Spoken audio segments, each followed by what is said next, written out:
So every week, I see someone saying their team is struggling because baby boomers won't adapt. Gen X is checked out, millennials are entitled, and Gen Z has no work ethic. But is any of that actually true?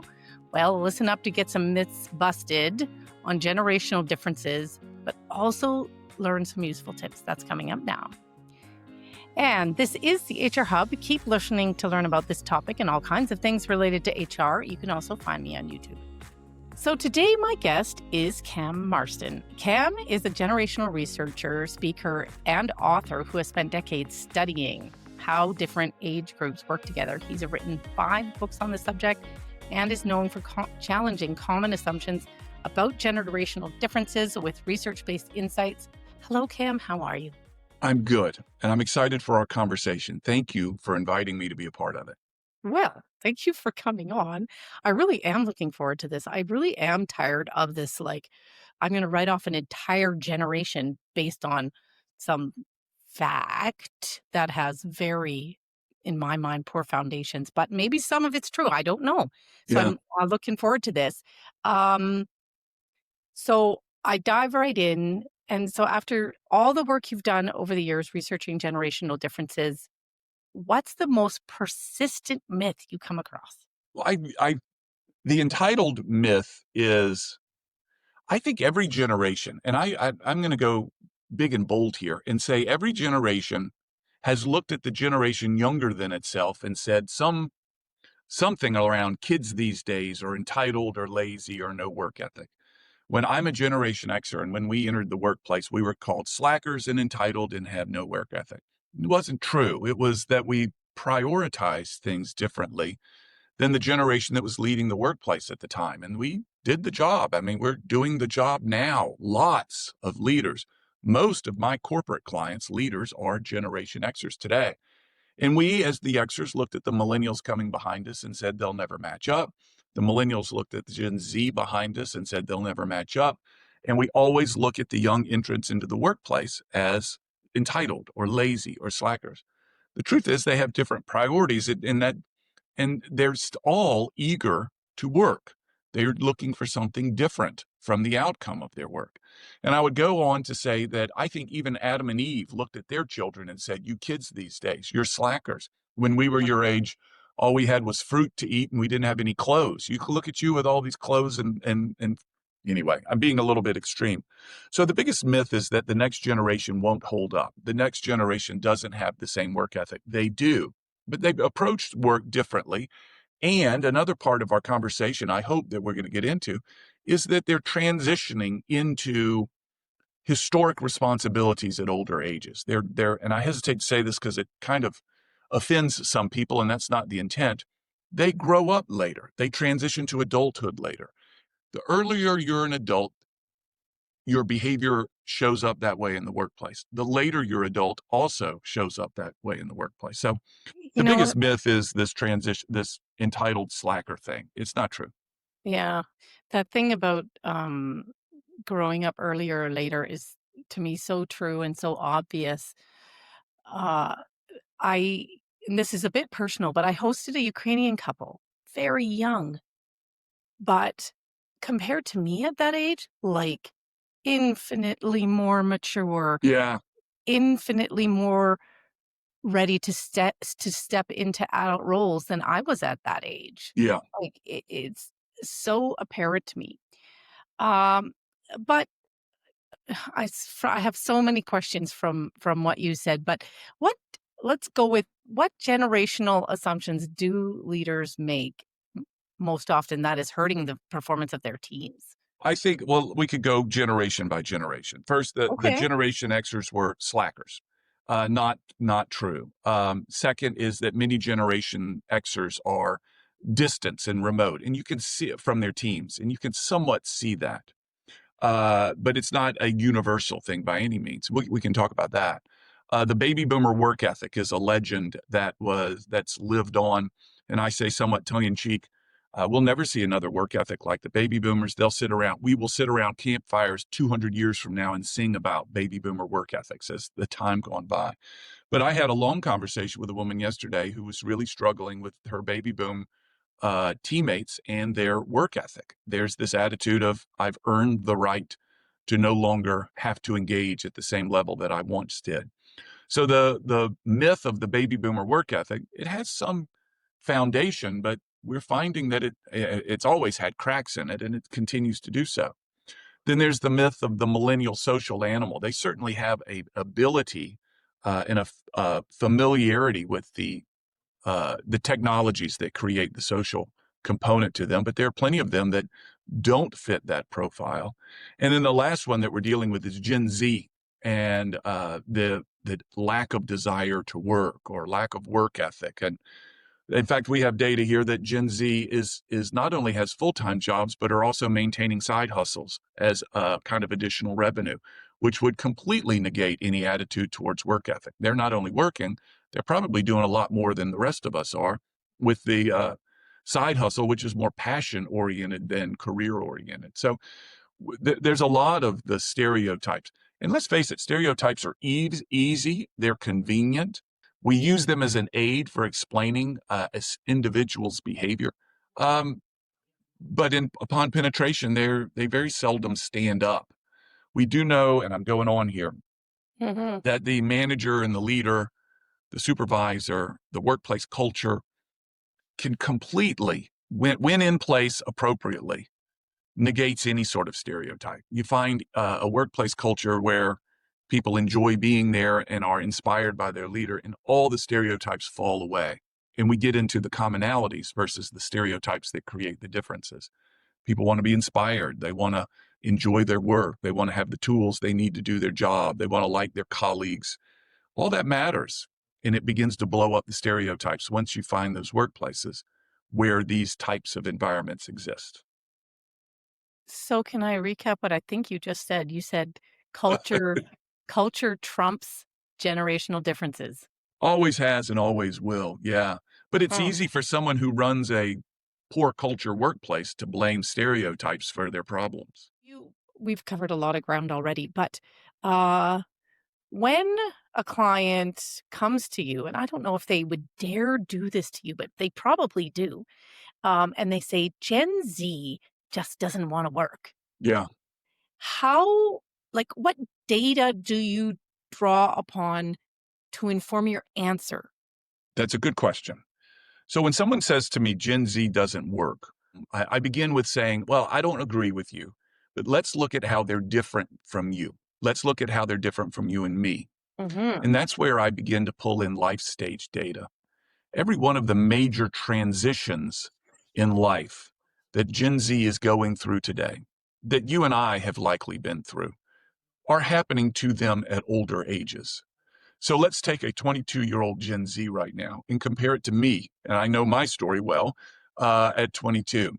At 22, I was looking for a career. I had exited my formal schooling. My parents were really rushing me to be on my own and pushing me. There was shame in having to move home. There was an embarrassment to have to move home. So I was eager to get out and to kind of form my own path. Additionally, I had at the time was courting the woman who would become my wife, and was looking into what it would take to be independent and in a home. So that's my story. And today I'm 56 years old. That's me at 22. Today's 22-year-old is likely still dependent upon their parents. That's the nature of our world today. The parents typically pay a lot of the bills, particularly the cell phone bill, until later in their life. They may have just entered or exited schooling, or they may still be in schooling. They're likely haven't found their first career-oriented job yet. They're likely, like I said, still dependent on parents. So today's 22-year-old is going to become independent later, is going to get married later, is going to buy their first home later than anything I experienced. So the first thing I want to tell my client is that a 22-year-old today is very different than a 22-year-old when you were 22. And you probably are trying to find yourself out there at 22.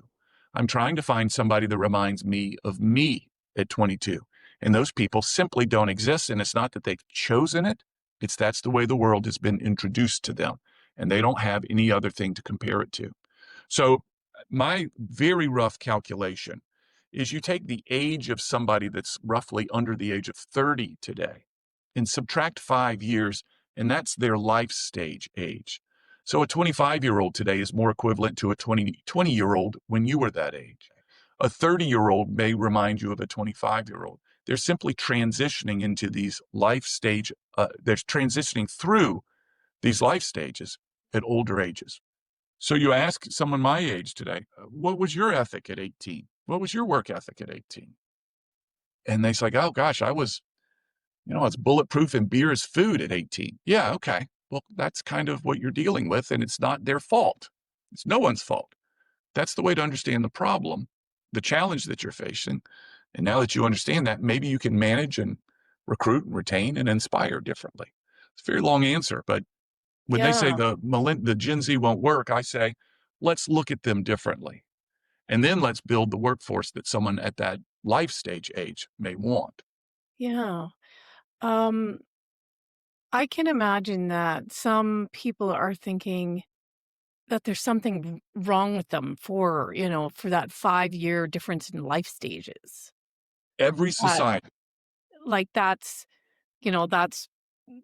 that's pathetic. What are the parents doing? What is I don't know. Um, are there some can you talk about some of the real facts that are creating these differences in life stages or just how we're parenting? well, I think parenting has a lot to do with it. Um, I, every affluent society that we've studied since the Renaissance times, the longer a society is affluent, the more the parents hold their children back from being a quote unquote grown up. The more affluence in a society, the younger we keep our children longer. So we are in a very affluent time. Western nations are in affluent times, and we keep our children dependent longer in times of affluence. This is a very predictable trend of affluent societies. Like I said, it's no one's willful intention to do this. It is just simply the nature of our society today. And once employers begin to see this, managers begin to see this, they say, okay, I understand. It doesn't mean I agree with it. Doesn't mean I like it. And it certainly doesn't make my job easier. But I understand it now and I can adjust. I can now pivot in ways that that were unaware to me previously. Okay, can we talk about what some of the actual generational differences are? You've talked about the one. Uh the uh, the fact that life stages are happening later. Yes. You've talked about that. But can you talk about some of the generational differences that are actually true between boomers, Xers, millennials, and Gen Z? There are some wonderful generalizations that you can make that I feel have some traction about the different generations that will help people best understand them.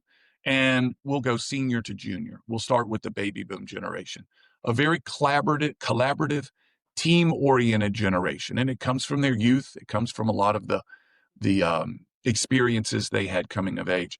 But it's a collaborative, team-oriented, eye contact generation of let's work together, let's sit around the table together, let's work to make decisions together. It's a like I said, it's a collaborative generation of wanting to face one another and have dialogue, talk to each other, talk through the problem. So the boomers, team oriented, that's the key, and remain team oriented. Then you have Generation X. This is the latchkey kid generation. We've heard that expression. I believe it has had an impact on the generation. The latchkey kid had to figure a lot of things out on their own just due to the environment that they came of age in. So that latchkey kid today still works hard to figure things out. They entered the workplace having to figure things out, and the workplace was full of baby boomers at the time. They stepped into this baby boomer workplace and had to figure things out. So they did as a child, they did in their collegiate years or their formal education, and they entered the workplace saying, I can figure this out. And they often step away from the hubbub of the workplace and say, what's truly going on here? I can figure this out and become a contributing member. So the Gen Xers are a figure it out generation, and they often manage and lead that way. And we'll talk about that in a moment. So the Gen Xer that says, hey, to their team, figure it out, is kind of often alienating their teammates. So then we get into the millennial generation. Gen X has this figured out attitude. The millennials have this need to be seen in many cases, the characteristic of them. I want you to know me. I want you to hear me. I want you to respect my opinion, though I may not have much tenure here. I want you to hear me and respect my opinion. And this is the way I want to be led. So you've got this Gen X leader who may look at the millennial employee and say, or team member and say, hey, go figure it out. The millennial team member may say, no one's ever said that to me before. As I've come of age, people have always seen me and heard me and given me attention and led me to answers. I am the child of, I'm the child that's been told special and unique and different from everyone else most of my life. And suddenly this Gen X manager is telling me to go figure it out. I don't much care for that. And if he's telling me to figure it out, it must mean he doesn't like me. So we see disengagement from the millennial at that point. And then the Gen Z is also looking for a lot of attention, a lot of recognition for the work that they've done. And they are a very social generation at this point in their life. And I think a lot of this is youth, quite frankly, versus generational. It's youth and the desire to be with and near one another, maybe not team oriented, but be a part of the crowd. And I think that in time that will grow, that will begin to leave Gen Z as they transition into these life states that we've referred to. I'm just thinking about the question I want to ask Ness. Early on, you were talking about, you said something like, and what does this mean for an employer? Yeah. So if you were going to look across all the generations, probably focusing on millennials and Gen Z actually, because you say Gen Xers are the ones doing the managing. What does it mean for an employer? What does it mean for a leader in leading each of those groups? So what is and do we know which generation the leader is? Well, there's the question. I'm going to say no, just to be Okay. difficult. I'm going to say no. We don't know who the leader is. I mean, you have said most often leaders are the Gen Xers, but no, we don't know. So here's what, if this scenario that you've created, this very clever and difficult and mean and cruel scenario that you've created to toss to me here this morning. If someone said to me, I'm not going to tell you my generation, but I need to know what it takes to lead the millennials, I would say the first thing you need to do is become very apparent and visible and approachable to them. You need to be very likable to them. If you have any leadership mantra that says, if you don't hear from me, assume you're doing well, it will not fly in leading the millennial or the Gen Z generation. Second thing is I want you to be not only visible and approachable, I want you to be vulnerable. I want you to tell them and share with them things that are important to you. I don't mean cry. I don't want you to go to your millennials and cry. I want you to share things that are that are somewhat personal, the challenges that you may be having with your children, the challenges that you're having in your career. The more you open your vulnerability, not leave it open, but crack it open, your vulnerability, your millennials will find that appealing to you. It's very humanizing. And that generation seems to be looking for a humanizing approach to their managers, a humanized connection to their managers. So don't be stoic, don't be cold, don't be distant. Be visible, be vulnerable, be very communicative to them. Be less a boss, more a mentor. You have to straddle those lines, boss, mentor, as well as be vulnerable to them. With Gen Z right now, looking for guidance, looking for coaching, trying to figure all this stuff out. Where's this going to go? Could I be good at this? Who's going to help me figure out where I could be good at this? So they're often looking for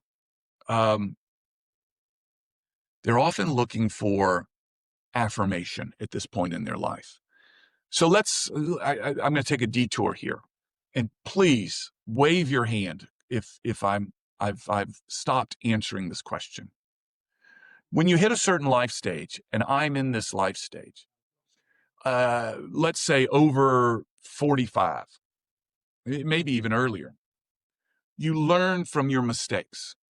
I'm in a life stage today that I learn from my mistakes. What did I do wrong? How do I fix it? Why did I not win the proposal? Help me figure that out. So I want people to help me learn from my mistakes. And I tend to surround myself with people that will help me do that. And when they ask me for that feedback, I try to help them. Where did I go wrong? Help me figure this out. It's a very wise way of learning. The millennials and the Gen Z, the vast majority of them are in a life stage not of learn from mistakes, but of duplicate wins. How did that go well? Let's do it again. Duplicate wins. I had a good day at work today. Let's do it again. I won the proposal. Let's do it again. The very same things. And the communication between people who learn from their mistakes versus people who duplicate wins is very different. You can imagine this. I am a learn from mistakes person. I go to my millennial person and say, hey, you made a mistake here. Don't say that to the client again. Instead, say it this way. Your proposal failed because you did this wrong. In the future, do it this way. I'm coaching by correcting mistakes. These generations are in a duplicate wins phase of life, and all they hear me is pointing at what went wrong, not celebrating their wins. If I know they learn from duplicating wins, if that's a big part of their life, then what I want to do is go to them and say, wow, that went well. That went well. That went well. You did great there. Tomorrow, let's figure out what could have done better. So I'm going to open up the learn from mistakes at a slower pace. What I don't want to do is demoralize them by only communicating the way I prefer it, which is let's figure out what went wrong, but instead celebrate them and want them to come back and be excited by celebrating what went right. Once I understand the communication preferences and where they are in a life stage of wins versus mistakes, then I could try to communicate which is preferred to me, which is only going to develop resentment and walls. If, however, I try to communicate with them with what's important to them, what they end up doing is saying, I like Cam. He's a nice guy. He gets me. When he gives me feedback, it's good. And when I'm ready to get the bad news, it comes, but it's not brutal. He's always correct. He's always giving me the positives first.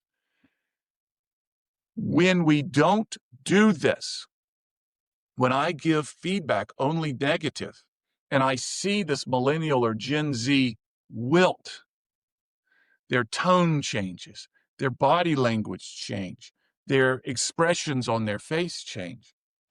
I say the kids these days are soft. They're not soft. They wanted feedback. They want feedback the same way you did that age. We all did. This is not generational. This is species. We all did. And if they don't get it, though, they may have options today that you and I didn't have. So if I was soft back in that day, I didn't have as many job options or opportunities. They may have more. That's changing. The job market's changing. But I look at them and say soft. And I tell my employers out there, they're not soft. They wanted exactly what you wanted at that age, that I wanted at that age. And if we know that and we can deliver that, and in the process make a better, loyal, happier, more productive employee, why wouldn't we? Why wouldn't we? It's the right thing to do, number one. And number two, it's going to help performance. So learn from mistakes versus duplicate wins. That is fantastic. All this stuff I see about, learn to get good at receiving feedback and all the conversations I have on the channel about feedback may in fact just be a generational thing. It's the Xers saying, learn to be better at taking feedback when that's more of a life stage thing. It's unquestionably a life stage. It's a stage of life. We grow up, and this gets almost into philosophical, and in some cases it gets a little theological, but we grow up building the container that we live in. We define ourselves by wins. At some point, that container becomes less important, and we're interested in the interior of the container and then emptying it. And wins are no longer important. It's what can I do better? What do I do to be better for me, for my peers, for my colleagues, for my family? And that's no longer about wins. It's about where are my flaws? And that millennial generation today, they're building containers. Gen Z is building their containers. Who am I? What do I do well? To whom and to what do I belong? Who are my teams? Who are my people? What logos do I wear? It's the container. After that, you're like, man, that stuff doesn't matter. Who am I? What am I made of? Not what's important to me. And then it's emptying the container.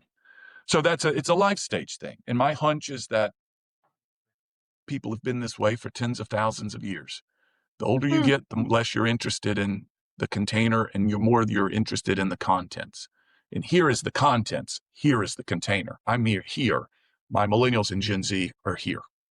If you could wave a magic wand, and we have to make this answer quick because we're running out of time. But if you can wave a magic wand and eliminate one generational stereotype tomorrow, what would it be? The stereotype is anybody, blank generation doesn't want to work. They want to work.